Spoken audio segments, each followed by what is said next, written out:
Բարև ձեզ, եթերում թափանցիկ զրույցն է, եւ ինչպես տեսնում եք, թափանցիկ զրույցն այսօր նկարում ենք Մաշտոցի այգում, զրուցելու ենք բնապահպան ակտիվիստ Մարիամ Սուխուդյանի հետ։ Բարև Մարիամ։ Բարև։ Քանի որ մենք ուզեցինք կտրել ձեզ ձեր միջոցառումից, որոշած մեր նկարահանող խումբը գալ ու հենց այս էքստրիմ պայմաններում, այս ցուրտ եղանակին, չնայած լավ արևոտ է, բայց մի քիչ ցուրտ է, որոշեցինք զրուցել ձեզ հետ։ Մարտի 8-ի առջևում Մարտի 8-ն է կանանց տոնը, պատճառում եք այստեղ նշել Մարտի 8-ը։ Հա, ինչպես բոլոր օրերը, իմ համար ինչ-որ sense առանձնահատուկ օր չի, էլի Մարտի 8-ը ինչ-որ sense լինելու ենք ստեղ, լինելու ենք մինչև վերջ ստեղ, մինչև մեր պահանջը, որն էլ այս այլանդակ կրպակները այստեղից գնան։ Հա, իսկ Մարիամ, մի հատ այսպիսի հարց, քանի որ Մարտի 8-ը կանանց տոնն է ու Հայաստանում դա վերածվել է կանանց ծաղիկներ նվիրելու տոնին, բայց իրականում սոցիալական խնդիրներ ունեցող տոն է, կուզեի հարցնել, եթե կինը ակտիվ լինի քաղաքական ու հասարակական դաշտում, ինչ կփոխվեր Հայաստանի կյանքում։ Շատ բան կփոխվի, ես շատ եմ կարևորում կնոջ դերը այս հասարակական կյանքում ու ակտիվանում են գնալով, ինձ թվում է ինքը ավելի քիչ խոցելի է ու ավելի շատ բան կարանի, ավելի ճկունակինը, չեմ, ինտուիցիան է շատ լավ աշխատում, այս հարցերում շատ օգնում է, ողջունում եմ ես կանանց մասնակցությունը նման շարժումներում։ Իհարկե, ինչպես նաև տղամարդկանց իրանց կյանքն էլ է վտանգվում, այնպես չթվա թե մեզ քիչ են, հա, ինչ որ սպառնում կամ եւ այլն, բայց կարծում ավելի հետեւողական ենք ու դիմացկուն մենք։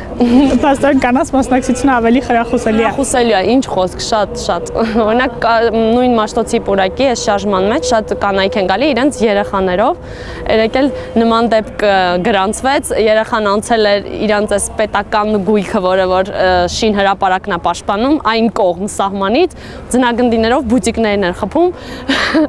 ու այս ոստիկանն ասաց, «Էս ինչ եք անում, կջարդեք» եւ այլն, կինն էլ ասում է մայրը, «Ձերբակալ եք տղայիս», վերջ այդպես հետաքրքիր բան բեմադրվեց այնտեղ, վերջ ես նկարել։ Դեպ ոստիկանների ու ակտիվիստների փոխհարաբերությունները այգում ինչպիսին են, լարված, սովորական։ Չէ, լարված չեն, ինձ թվում է իրանք չեն փորձում լարված լինել մեր հետ, ոչ միայն, հա, որտեվ քաղաքակիրթ են, սան զարգացել է մեր պետությունը, նաև ցանկացած լարում կբերի էլ ավելի մեր ակտիվիզմի զարգացում, չէ, ոչ թե զարգացման, այլ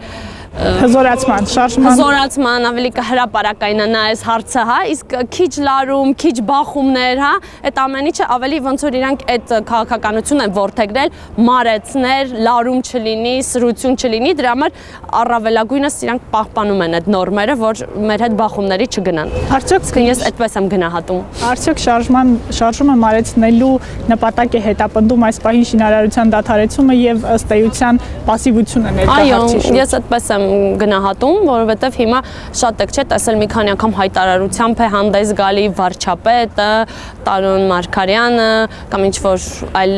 անձիկ, իբր դադարեցված է, շինարարություն չի լինելու եւ այլն, ոնց որ գնացեք ժողովուրդ, հա, նույն ոստիկաններ, որ առավոտյան շփվում ենք, հա, իրենց հետ ինչի եք հավաքվել, գնացեք, որ ժամանակ են, հա, ոնց որ շահում, ոնց որ իօքուտ իրենց են ուզում օգտագործել ժամանակը, որ մենք սառենք, հիվանդանանք, մարդիկ մտածեն, դե երևի լուծվել է, որտեղ շատ մարդիկ իրոք հավատացին վարչապետի կամ այլ մարդկանց խոսքերին ու մտածում են դե արդեն վերջ չէ, լուծվեց եւ այլն, այդպիսի քաղաքականություն են իրենք որդեգրել կամ կարծում են օրինակ եթե 5 հոգի ենք կամ 10 հոգի ենք կամ քիչ ենք, այլ չգիտեն որ մենք ակտիվիստների շատ մեծ ցուցակ ենք արդեն հավաքագրել, որ 500-ից արդեն անցնում է ու աննախադեպ այդ ահազանգի ընթացքում կարող է աճ գրանցվի, հա, այս թվականակի ու նույն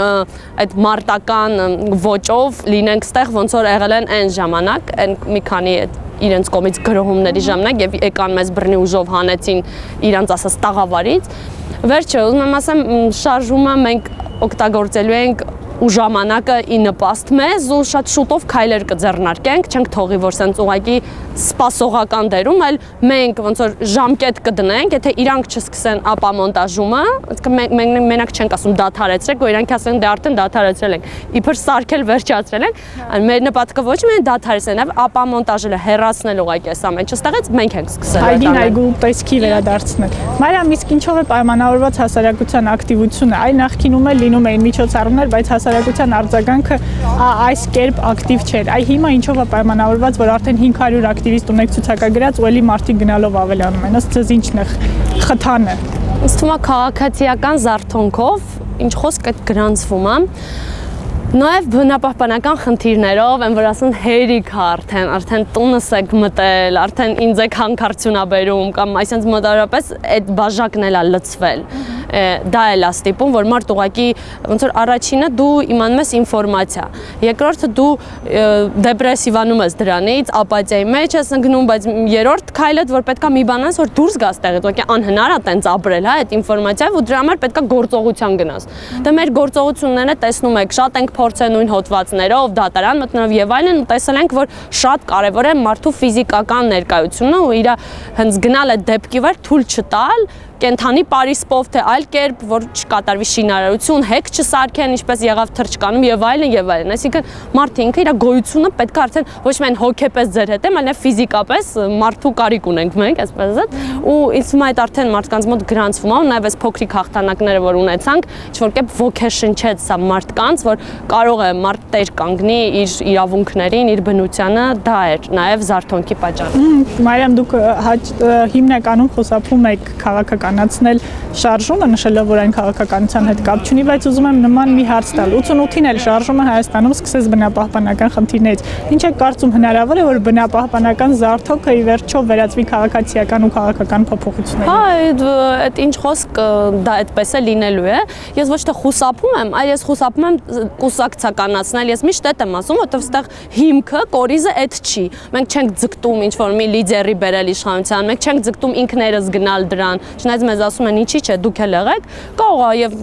դա նորմալ է, բայց մենք ինքներս չենք ուզում այդ, հա, ու այդ համակարգ ասելով, որ բոլորն ասում են համակարգային փոփոխություն շատ, ես ընդունում եմ, ես էլ եմ մտածում բայց այդ համակարգի մեջ մի բացառեք ձեզ, մեզ, այդ համակարգի մեջ ես էլ եմ, դրա համար իմ աղեղը ուղղած է դեպի ինձ, այսինքն ոչ թե ես նստեմ, մի հատ լիդեր գա փոխի, ամեն ինչ լավանա, իրանով կգա, ինչ որ անձի խնդիրը չի ստեղ, ցանկացած անձել հիմա որ գա, մեկը փչացած համակարգում են ինչ այսօր ունենք, հա, հնարավոր չի մեր լավանա մեր վիճակը։ Դրա համար շատ կարևորում եմ յուրաքանչյուրիս մասնակցությունը, մի սպասեք, մի հատ Աստված մի հատ ձեզ մեկին կուղարկի, մի փայտիկով ու ամեն ինչ կլուծվի ձեր հարցերում։ Ես միշտ այդ ասելով, որովհետև որ մարդիկ ասում են քաղաքականացեք կամ ինչ, իրանք էլի նկատի ունեն, որ փրկությունը մեր մեջ չի։ Ես մեր մեջ եմ տեսնում, այսինքն ցանկացածից մասնակցությամբ, որ ոչ թե ծույլի նման նստենք, ասենք դե թող ինքը փոխի։ Այդ է իմ սկզբունքը, երբ որ ես տենց եմ ասում, այսինքն էլի համակարգային, որը սկսում է մեզնից։ Իմ մասնակցությունից ես ինչ եմ արել, որ այդ համակարգի իմունիտետը բարձրանա եւ դուրս թռնեն այդ պարազիտները, անդադ ես այդ կրկնում եմ խոսքերը։ Շարժումը արդեն բերում է համակարգի իմունիտետի, այսինքն ժողովրդի իմունիտետի բարձրացմանը։ Մարիամ, մի այսպիսի հարց, եթե հաջողեք, իսկ վստահ եմ, որ կհաջողեք այգու տեսքի վերադարձնելը, կզբաղվեք արդյոք Երևանում գործող այլ այգիների այգու տեսքի վերադարձման գործընթացով, ես նկատի ունեմ այն այգիները, որոնք այսօր սրճարանախեղտ եղած են։ Արդյոք նման ծրագիր ունեք, թե դա արդեն անցած գնացք է։ Սա ոչ մեր առաջին պայքարն է հենց հանրային կանաչ տարածքների համար, ոչև վերջինը իհարկե կլինի, ու նույն այս այգին, որը շարունակվում է հա դեպի թունելները, մենք մի տարի առաջ պայքարել ենք այգու համար, բարեկարգել ենք այգին, մոտ 20 ծառ ենք տնկել, որն այնտեղ ողջ առողջ են, որտեղ այնտեղ էլ տաշիր կենտրոնն էին փորձում սարքել, ինչ որ հյուրանոցային համալիր, եւ մենք կասեցրեցինք այդ նախագիծը, ու այսօր մեկ էլ իմանում ենք, որ ստեղ արդեն ինչ որ sense անոմալ ծրագիր է իրականացվել այդ բուտիկները բերելով Աբովյանից ստեղ, ու ոչ միայն նորից նշեմ այդ Աբովյանի կրպակներն են ստեղ, նաեւ երևի քառապատկվել են նրանց քանակը, եկեք տեսեք, ու նաև ցուցանակը, որտեղ նախագծված է, թե ինչ էլ պետք է լինի, այսա վերջնական տեսքը չի իրանց այդ մտքի։ Ու գիտենք վիշապների պուրակի մասին, որ մեր խումբը, մենք ենք այս քաղաքի տերը, ոչ միայն մենք, նաև շատ քաղաքացիներ, բնակիչներ, միասին պայքարելով հասանք դրան, որ չկառուցվեց այնտեղ 26 հարկանի շենք կանաչ տարածքի հաշվին։ Բայց կարևորում եմ ցանկացած բնակչի ակտիվությունը այս հարցում, այսինքն այս մարդիկ նրանք չեն, որ ամենտեղ պետք է մենք լինենք ու մենք կարող ենք մոդել ստեղծենք, մենք կարող ենք լինենք դրա օրինակը, մենք կարող ենք մեր փորձով փոխանակվել կամ ինչ անել, երբ որ տեսնում եք ծառ են կտրում կամ վնասում են հանրային կանաչ տարածքը, մենք փորձում ենք sense կետարկետ մոդելը ներկայացնել եւ փոխանցել բոլոր այն ակտիվ բնակիչներից, ովքեր ուզում են, բայց անմիջական գրողը հենց ինքը բնակիչն է ներում, ում բակն են մտել ու կառուցապատում կամ սարը հանքարդյունաբերում, այսինքն այդ օրինակները տարբեր կարող են լինել, այսինքն միշտ պետք է մարդը իմանա, որ իր վրա էլ է այդ բանը, ոչ թե էլի ինքը թողանի, այն խումբը թողանի, այն մի մարդը, ըստ այդ է մեր մոտեցումը կոնկրետ իմ այս հարցում։ Ոչ միայն փրկել ծառեր, այլ նաև փրկել քաղաքացուն։ Այո, քաղաքացուն անպայման իրեն պատրաստի դարձնել, թե չէ ինչ որտեղ ինքը ինվալիդի դեր է տանում, որ ես չանեմ ոչինչ, ինքը թող գանի, ես բան չեմ կարող, չէ, մենք անընդհատ ասում ենք դու կարող ես, քեզնից է կախված, դու պիտի անես, ես է կօգնեմ իմ փորձով, հա, որ ինքը դառնա լիիրավ քաղաքացի։ Ես այդպես եմ տեսնում առողջ հասարակության ու այն ինչ որ մենք ուզում ենք կերտել, դրա ճանապարհը։ Շնորհակալություն Մարիամ, դու կարող ես։ Մենք թափանցիկը նկարում էինք Մաշտոցի այգուց, շարունակեք հետևել Civilnet-ին եւ կլինեք տեղեկացված։